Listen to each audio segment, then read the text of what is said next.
Today we're going to be taking a look at the top 10 guitar players of the 1980s. And coming in at number 10 is possibly the best musician and or guitar player on earth, and it is Pat Metheny. If you're not familiar with Pat Metheny, he's a guitar player, a jazz guitar player, jazz fusion player. He can pretty much play anything. And so if you're not familiar with his work, go out and check out some of his stuff from the 80s. Check out any of his albums. What I'm going to do is I'm going to put down in the description, I'm going to put a link to a performance of each of the 10 guitar players. So if you're not familiar with any of these, you can go ahead and check them out. My first experience with Pat Metheny was a friend in high school. He said this guy is probably the best guitarist ever, so you may want to check him out. So I listened to him, and I wasn't totally into jazz in the 80s. I was more into rock and everything, but I appreciated just how incredibly gifted the guy was. And then when I was lucky enough to go to Berklee College of Music, and when I was there, Pat Metheny came to the college, and I was able to go watch him perform for free. He did that for the students, which was incredibly nice. And I remember sitting there watching him perform, and when I left, my gut feeling was that's the best guitar player on earth. So I have to kind of go with that. That's my gut. So if you're not familiar with him, check him out. He's an incredibly gifted guitar player and musician. So that is my number 10.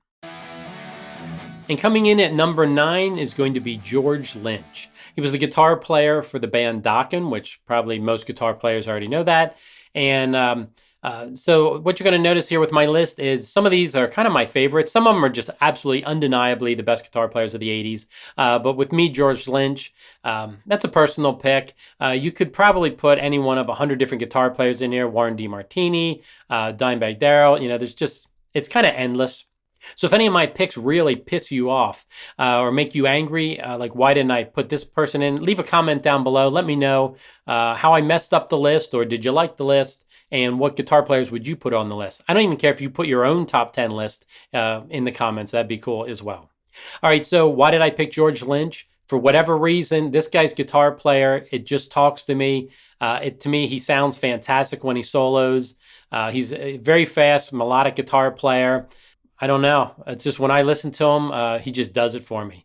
And I know there's probably a lot better hair metal bands and stuff from the 80s. He's an incredible guitar player, and he really influenced me in how I play guitar.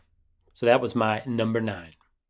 And coming in at number 8 is going to be Kirk Hammett. Now, me personally, I'm not a huge fan of Kirk's guitar soloing. He's very good. There's no doubt that he's a great guitar player. But he just kind of never did it for me. But I was looking at lists of everyone's top 10, the top guitar players. And I think he's on every single list I looked at. So then I started thinking, why is that? And I thought, well, come on, man. He's the guitar player for Metallica. He and James pretty much defined metal of the 80s. So as a guitar teacher, or I think back to the mid 80s when jean jackets and back patches and stuff, like all you saw was pretty much Iron Maiden and Metallica back patches. And so it's a huge influence. I don't know that has there ever been a guitar player that played guitar in the 80s that didn't play at least one Metallica song. And when I started teaching guitar, I was teaching just Metallica song after song after song after song. So they're a huge influence. And some of the early 80s stuff off Kill 'Em All, and some of those Ride the Lightning, those different albums and stuff are just the great guitar stuff. So Kirk Hammett is my number 8. And coming in at number 7 is going to be Eric Johnson. If you're not familiar with him, you probably have heard Cliffs of Dover before if you didn't know what it was called. That was probably his biggest hit. But he's an absolutely incredible guitar player, godlike technique. I got one of his, like a VHS guitar instructional video. And I watched it and I went through it. And I couldn't believe how many different techniques that he went through and showed you how he does what he does, his thing. And he plays all of them absolutely perfect. And I remember leaving after getting done that videotape thinking, this guy's the best guitarist on earth. I know I've said that before about Pat Metheny, but that's just what I thought after watching that. I can't believe that this guy can do this many techniques and stuff and sound that good. So if you're not familiar with Eric Johnson, go ahead and check him out. I'll put a version of a link to him playing Cliffs of Dover live if you've never seen it. It's a pretty incredible performance. So number 7 was Eric Johnson.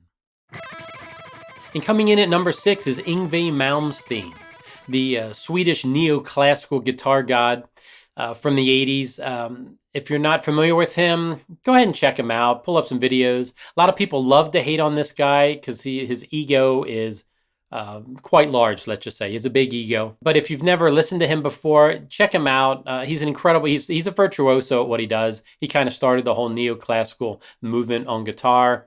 And like I said, he's a virtuoso, so I think he deserves to be on this list because he kind of changed the way people weren't playing a lot of neoclassical. You didn't hear a lot of classical music in guitar playing, especially in the 80s, until after him. So go ahead and check him out. Just enjoy the ego, and he's quite a performer on stage. So check out some videos and have some fun with it. And coming in at number 5 is going to be Joe Satriani, maybe one of my favorite guitar players of all time. When I was in high school, we were in a screen printing class, and I walked over and I said, "What are you creating?" He's like, "What do you mean?" And I'm like, "Well, I don't know what are you creating there? What are you silk screening?" He's like, it's the cover for Surfing with the Alien by Joe Satriani. He's like, "You play guitar, you don't have that album?" I said, "No." He's like, "He's incredible." He's like, "You got to listen to him." So I went out and bought Surfing with an Alien, and I've never stopped listening to him since that day. He's absolutely incredible. For me, he was so influential because he's the first person, I didn't know you can make a career out of playing instrumental guitar music. So that was a big deal to me. He's incredibly technically gifted. I thought he just does an incredible job of being incredibly interesting guitar playing, super technical. And he played his songs are kind of like songs. Like there's a verse, a melody, a chorus, not a verse and a melody, but a verse, a chorus, a guitar solo. He was actually putting melodies in there, and you could really hear that this is the melody. Now he's going to do the guitar solo. And I just love the format. And I thought it was just incredible that an instrumental guitar player was on the charts on the Billboard Top 100. So that was Joe Satriani coming in at number 5. And coming in at number 4 is going to be Steve Vai. I don't think anyone's surprised that he's on my list. He's a guitar virtuoso. I don't think anyone can really argue that. And in the 80s, he was in a lot of cool bands. He was playing with Frank Zappa. I enjoyed listening to Leftovers, or Flexible, and then Flexible, like the Leftovers album.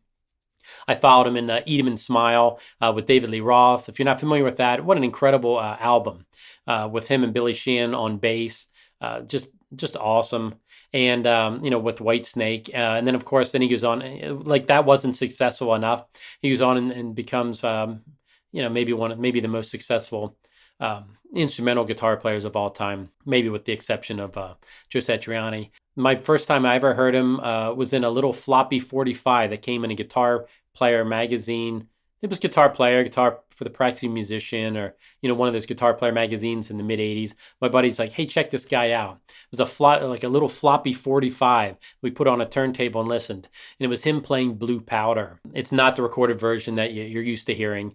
It was almost like a demo type thing, and I could not believe that I never heard anyone play guitar like that before. So he was a huge influence on me and most guitar players in the 80s. So coming in at number 4 was Steve Vai. And number 3 of my list of the top 10 guitar players of the 80s is Randy Rhoads. He was a guitar player for Ozzy for albums Diary of a Madman and Blizzard of Oz. I'm not going to talk a lot of details. These guys are so famous. Everyone has talked about them to death. But he was a huge influence on my guitar playing. It was, obviously it was a tragic death of him dying in a plane crash so early. If you haven't seen it, I believe it was on Amazon Prime. I think that's where I was able to watch it. There's maybe an hour and a half long documentary on Randy Rhoads that I really found fascinating. There was a lot of footage on there that has never been shown before. It's mostly his earlier times about him, starting guitar with his mom and her school and being in Quiet Riot. It's kind of most of him getting started, and then it kind of wraps up some Ozzy stuff at the end. But it is wonderful to watch. If you want to know a lot more about Randy Rhoads, you got to check that out. I'll put the name down in the description so that way you can find it easier. Number 3 is Randy Rhoads. And coming in at number 2 on my list is Stevie Ray Vaughan. He's one of my absolute favorite guitar players of all time. When I listen to him, I feel like I'm listening to a perfect guitar player. Now, maybe you don't like the blues or blues shuffle, but there's no way you can listen to him play Voodoo Child or any. I think he did a couple different Hendrix covers, maybe Third Stone from the Sun. Just listen to Texas Flood and tell me that this guy is an incredible guitar player. He's influenced so many guitar players. Just it's a lot of people. Once you hear him, it's kind of hard not to want to try to play like him. But my advice is that you can't replicate the way he plays. You can play as close as you want, enjoy it. He had an incredible gift for playing the same thing over and over and making it sound fresh, which is pretty much, everyone knows a blues scale, pentatonic, position number 1. Everyone knows that pattern, but not everyone can play it for 10 minutes and have it sound good. To me, that was his genius. His timing is impeccable. If you're not familiar with his music, go ahead and listen to an album or two. Some of my favorites are his version of Voodoo Child, and Texas Flood is probably, to me, that's his most essential. If you want to, who is Stevie Ray Vaughan? To me, if I listen to Texas Flood, that is Stevie Ray Vaughan. He did a lot of different songs, obviously, but that song is, to me, SRV when I listen to him. Treat yourself. If you haven't listened to him and you're a guitar player, you need to listen to him. All right, so that was number 2 with Stevie Ray Vaughan. So coming in at number 1 is, can you guess who I'm going to put? If you think you know who I'm going to put, pause the video and put a comment down below and tell me who you think number 1 is, and we'll see if you got it right. So coming in at number 1 is, I'm guessing you probably guessed it, it is Eddie Van Halen. I think he's undeniably probably the best guitar player of the 80s. He created the sound of 80s rock in the 70s.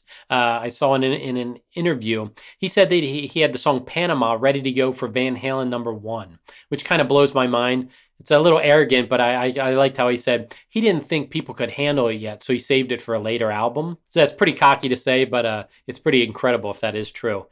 So I'm not going to talk a lot about Eddie Van Halen. Everyone knows about him.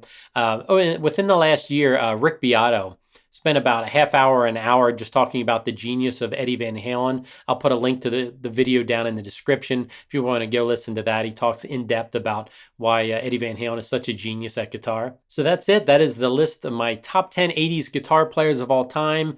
If you're angry about any of my the people I put on it, or you think I left people out, I didn't mention Iron Maiden at all, which is kind of crazy. I feel like they got to be in there somewhere. Why didn't I put Slash on the list? He kind of turns out to be one of the biggest guitar players of all time. So there's clear people that I didn't get on the list. So let me know who you think should be on the list in the comments down below. Thanks for watching, and please subscribe to my channel for more lists like this, and guitar lessons and guitar riffs.